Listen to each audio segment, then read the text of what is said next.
प्यारे साथियों नमस्कार। मैं आश्वस्त हूँ कि आप बिल्कुल स्वस्थ होंगे। दोस्तों, लास्ट वीडियो में हमने फंडामेंटल राइट से रिलेटेड बेसिक क्वेश्चंस को डिस्कस किया था। आज के वीडियो में फंडामेंटल राइट से रिलेटेड ही कंसेप्चुअल क्वेश्चंस को डिस्कस करेंगे। तो दोस्तों, आपका नेक्स्ट एग्ज़ाम पॉलिटी एनालिसिस के मंच पर हार्दिक अभिनंदन है।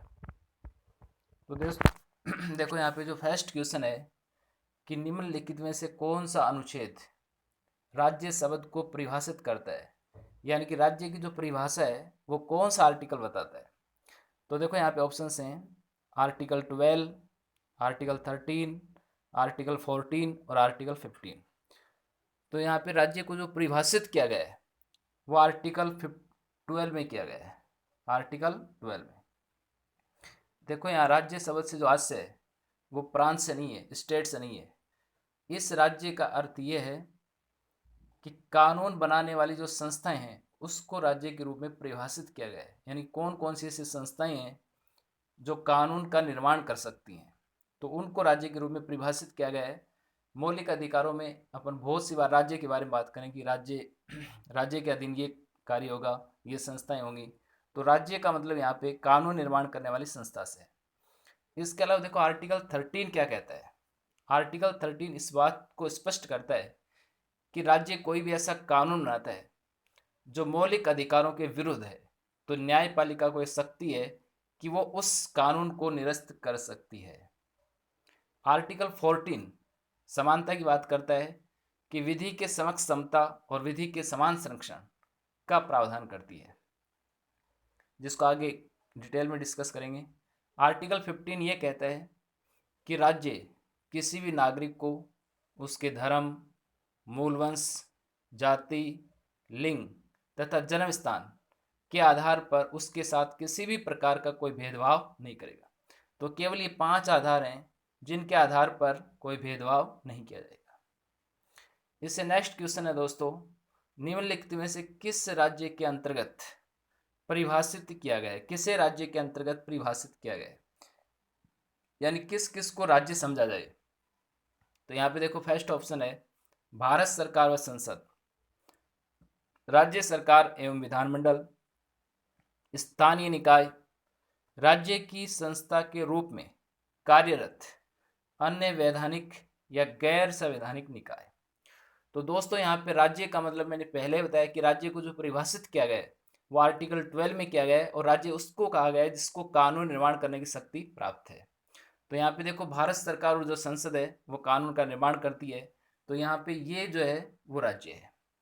राज्य सरकार और विधानमंडल, आप जानते हैं कि विधानमंडल में भी कानून का निर्माण होता है, और राज्यपाल जो मंत्रिपरिषद है वो भी कानून का निर्माण कर सकते हैं, तो ये भी एक प्रकार का राज्य है। स्थानीय निकाय जैसे नगर निगम, जिला परिषद, ये जो लोकल बॉडीज होती हैं ये भी एक प्रकार की क्या है, राज्य है। इसी प्रकार जैसे ONGC है, oil and natural gas corporation, इसी प्रकार LIC, ये कुछ ऐसी संस्थाएं हैं जो वैधानिक या गैर संवैधानिक निकाय के रूप में कार्य करती हैं, तो ये भी एक प्रकार से राज्य है। तो यहाँ पे इसका जो राइट आंसर है वो ABCD। इससे नेक्स्ट क्वेश्चन है निम्नलिखित में से किस अनुच्छेद के तहत न्यायपालिका मौलिक अधिकारों से असंगत या उसके प्रभाव को कम करने वाली विधि या कानून को अवैध घोषित कर सकती है। तो यहाँ से आपको आर्टिकल पूछा गया है कि ऐसा कौन सा अनुच्छेद है जिसके तहत न्यायपालिका को यह शक्ति प्राप्त है कि यदि राज्य ऐसा कानून बनाता है जिससे मौलिक अधिकारों का प्रभाव कम होता है तो न्यायपालिका उसे निरस्त कर सकती है। ऑप्शन है आर्टिकल 9, आर्टिकल 13, आर्टिकल 17, आर्टिकल 18। तो इसका जो राइट आंसर है वो आर्टिकल 13। तो अनुच्छेद 13 में न्यायपालिका को शक्ति है कि वो मौलिक अधिकारों के प्रभाव करने वाले कानून को निरस्त कर सकती है। इसके अलावा देखो आर्टिकल 9 आप पहले ही पढ़ चुके हैं। आर्टिकल 9 में ये व्यवस्था थी कि यदि कोई व्यक्ति स्वेच्छा से भारत की नागरिकता छोड़ता है तो उसकी, और विदेशी राज्य की नागरिकता ग्रहण करता है अगर स्वेच्छा से, तो उसकी भारत की नागरिकता स्वतः ही निरस्त हो जाती है। इसी प्रकार देखो आर्टिकल 17 में अस्पृश्यता या छुआछूत का अंत का प्रावधान किया गया है। आर्टिकल 18 में उपाधियों के अंत के बारे में बात की गई है। इसी प्रकार देखो नेक्स्ट क्वेश्चन है, निम्नलिखित में से कौन सी विधियां अनुच्छेद 13 के तहत विधि शब्द के अंतर्गत उल्लेखित नहीं है।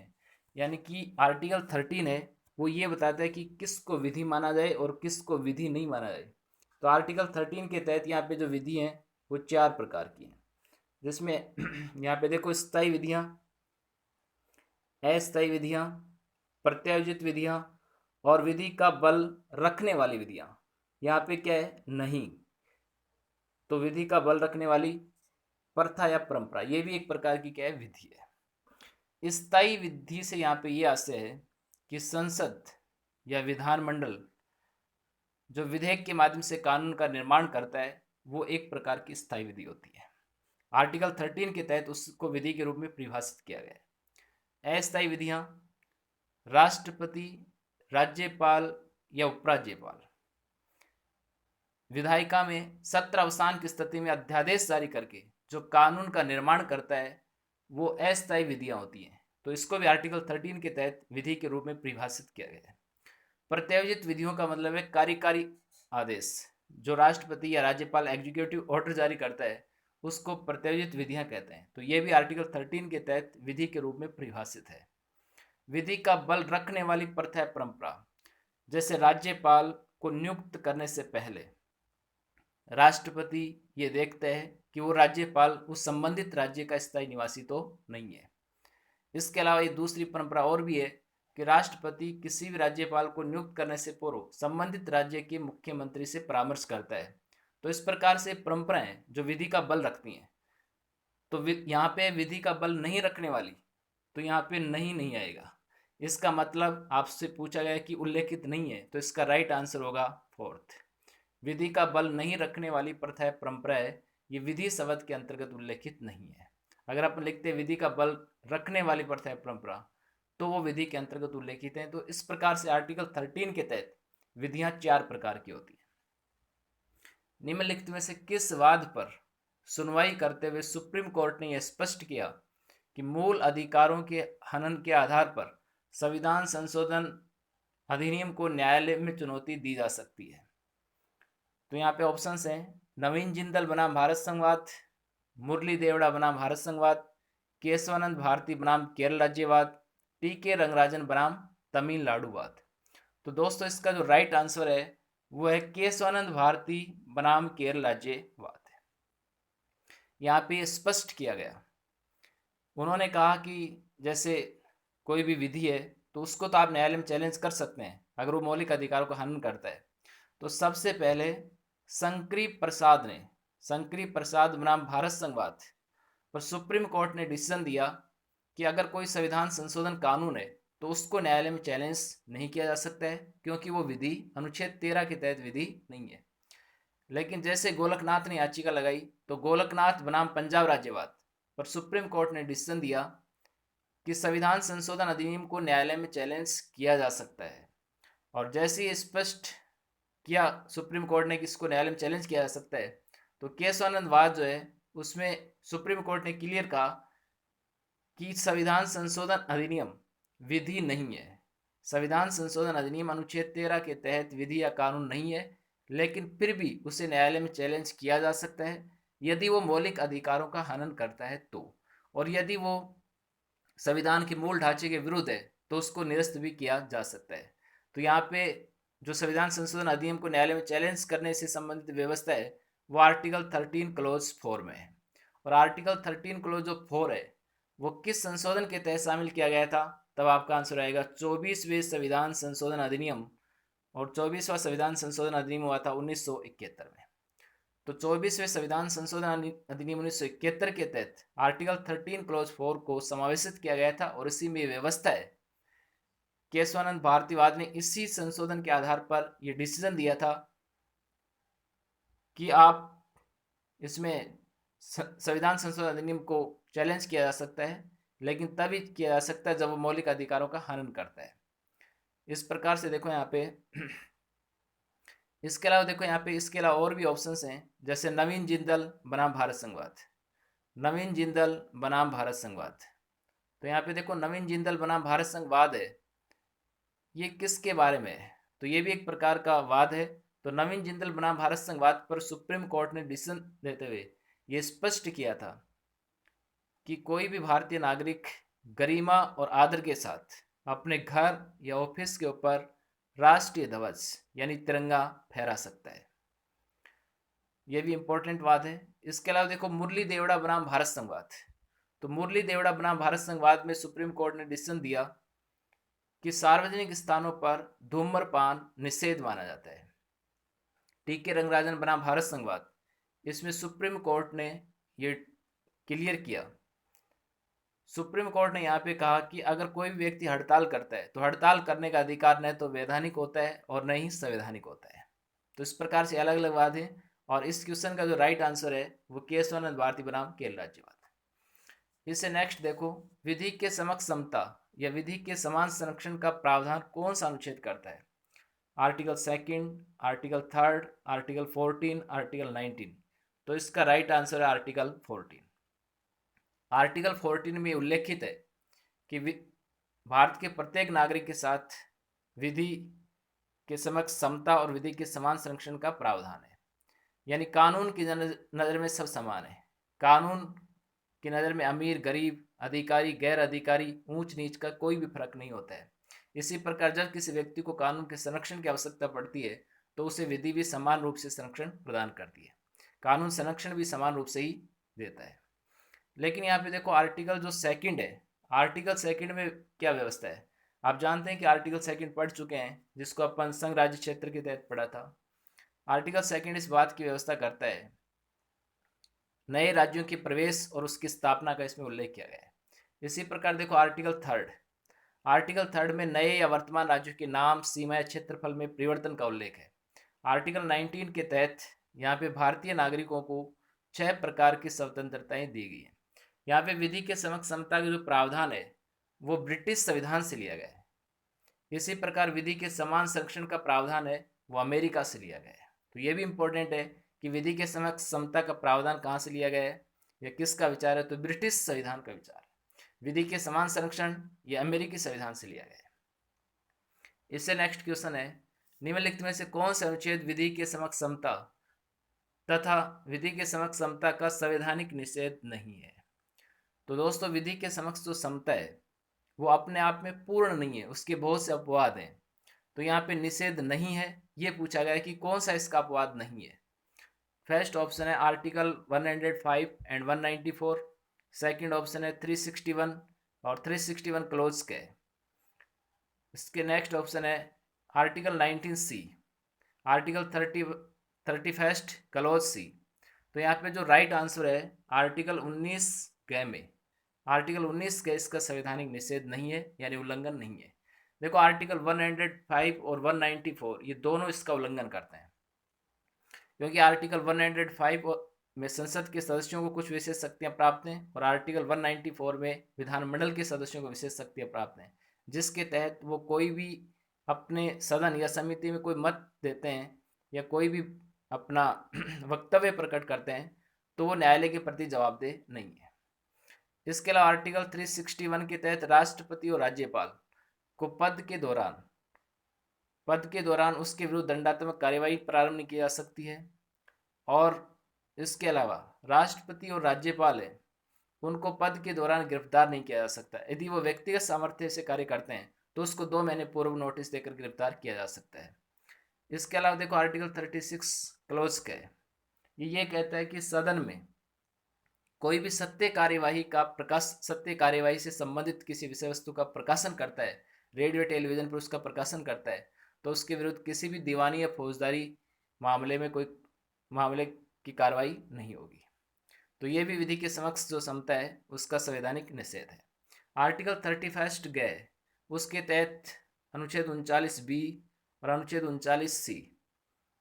39B और 39C है उसको प्राथमिकता दी गई है मौलिक अधिकारों पर।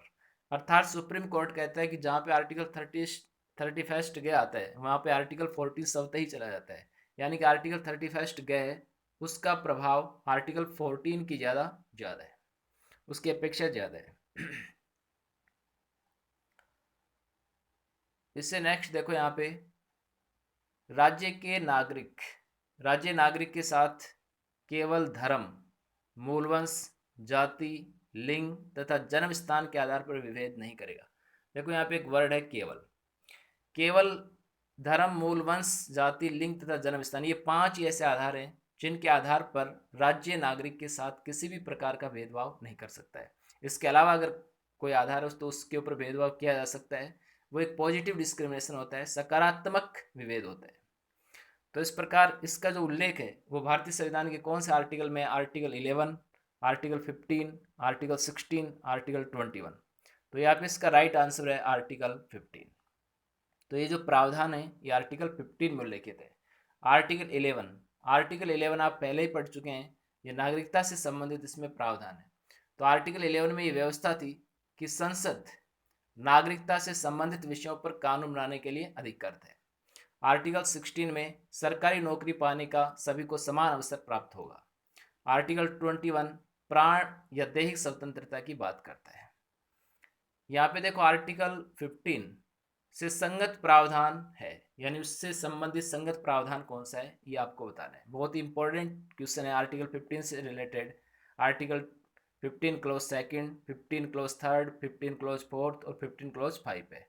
तो आपको ये बताना है कि कौन सा इसमें संगत प्रावधान है।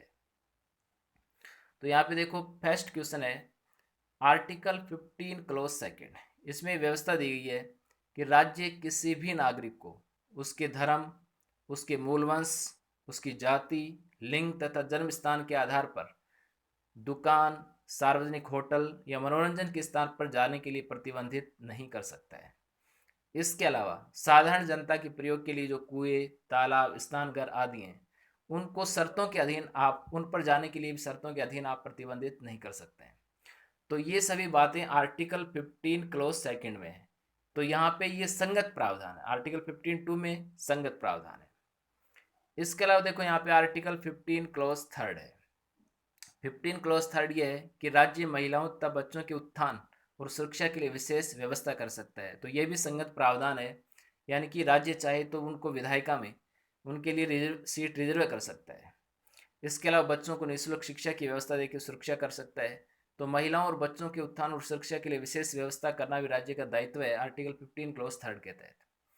आर्टिकल 15 क्लोज फोर्थ में ये व्यवस्था की गई है कि राज्य सामाजिक और शैक्षणिक रूप से पिछड़े वर्ग के लोगों, यानी कि एससी और जो एसटी जनजाति है, अनुसूचित जाति और जनजाति, उसके विकास के लिए विशेष उपबंध कर सकता है। यानी उनको जैसे लोकसभा में, विधानसभा में एससी एसटी को रिजर्वेशन है, तो वो एक प्रकार का उनका सामाजिक और शैक्षणिक रूप से जो पिछड़े वर्ग है इनका उत्थान करना है, विकास करना है। इसके अलावा इनको जो सार्वजनिक शिक्षण संस्थान है उसमें शुल्क में भी छूट दी जाती है। तो इस प्रकार से आर्टिकल 15(4) ये भी एक इसका संगत प्रावधान है। आर्टिकल 15(5) राज्य सामाजिक और शैक्षिक रूप से पिछड़े लोगों को, अनुसूचित जाति तथा अनुसूचित जनजाति के लोगों को उत्थान के लिए शैक्षणिक संस्थानों में प्रवेश के लिए छूट संबंधी नियम बनाता है। तो यहाँ पे देखो आर्टिकल 15(5) यहाँ पे एक वर्ड नहीं है, यहाँ पे सामाजिक वर्ग है, शैक्षणिक वर्ग है। लेकिन हाल ही में जो संविधान संशोधन किया गया है 103, तो 103वां जो संविधान संशोधन किया गया है 2019 में, उसमें यही व्यवस्था की गई थी। यहाँ पे एक नया शब्द जोड़ा गया है और वो शब्द है आर्थिक शब्द। आर्थिक शब्द सामाजिक शैक्षणिक के साथ आर्थिक रूप से जो पिछड़े वर्ग है उनके लिए भी ये अनुसूचित जाति और जनजाति के विकास के लिए विशेष उत्थान के लिए शैक्षणिक संस्थाओं के प्रवेश और छूट संबंधी नियम बना सकता है। तो ये यहाँ पे असंगत प्रावधान है। तो यहाँ पे क्वेश्चन इस तरह से पूछा जाना चाहिए था कि निम्नलिखित में से कौन सा युग्म अनुच्छेद 15 का असंगत प्रावधान है? तो असंगत प्रावधान 15 क्लोज 5 है, बाकी सभी संगत प्रावधान। ये भी बिल्कुल संगत है, इसमें एक वर्ड नहीं है आर्थिक शब्द। तो आर्थिक जो शब्द जोड़ा गया है वो कौन से संशोधन के तहत जोड़ा गया? आर्टिकल 15 क्लोज 5 में 103वें संशोधन के तहत, और ये कब हुआ था? 2019 में। इससे नेक्स्ट क्वेश्चन है आर्टिकल 15 क्लोज 5 के समावेश तथा संशोधन, यानी संशोधन इसमें क्या किया गया था? आर्थिक शब्द का समावेश किया गया था। तो इससे संबंधित जो संविधान संशोधन अधिनियम है वो कौन कौन से हैं? फर्स्ट ऑप्शन है 91 कॉन्स्टिट्यूशनल अमेंडमेंट एक्ट 2003, 91वां संविधान संशोधन अधिनियम 2003, नेक्स्ट है 93वां संविधान संशोधन अधिनियम 2005 और नेक्स्ट है केंद्रीय शैक्षणिक संस्था अधिनियम 2006 और लास्ट ऑप्शन है यहाँ पे 103वां संविधान संशोधन अधिनियम 2019। तो यहाँ पे देखो इसका जो 15(5) का समावेश किया गया था वो तो 93वें संविधान संशोधन अधिनियम 2005 के तहत किया गया था। इसके अलावा इसमें जो आर्थिक शब्द जोड़ा गया, अभी अभी मैंने बताया कि आर्थिक शब्द 103वें संविधान संशोधन अधिनियम 2019 के तहत इसमें जोड़ा गया है। तो इसका राइट आंसर होगा ए और डी। ए और डी इसका राइट आंसर होगा। तो ये ऑप्शन है ए और डी, इसका राइट आंसर है ए और डी। किसका समावेश तो किया गया था 93वें संविधान संशोधन के तहत और इसमें आर्थिक शब्द का समावेश 103वें संविधान संशोधन के तहत किया गया था। इसके अलावा देखो 91st कॉन्स्टिट्यूशनल अमेंडमेंट एक्ट है, ये भी इंपॉर्टेंट है। इसके तहत मंत्री परिषद का आकार निश्चित किया गया था और जो दल बदल कानून है उसमें भी एक संशोधन किया गया था। इसके अलावा देखो यहाँ पे केंद्रीय शैक्षणिक संस्थान अधिनियम 2006 वो भी इससे संबंधित है। आर्टिकल 15 क्लॉज 5 के जो प्रावधान है इनको लागू करने के लिए यहाँ पे केंद्रीय शैक्षणिक संस्था अधिनियम बनाया गया संसद के द्वारा और अप्रैल 2008 में सुप्रीम कोर्ट ने इन दोनों को वैधता प्रदान की थी। तो दोस्तों बहुत बहुत शुक्रिया आपका, धन्यवाद।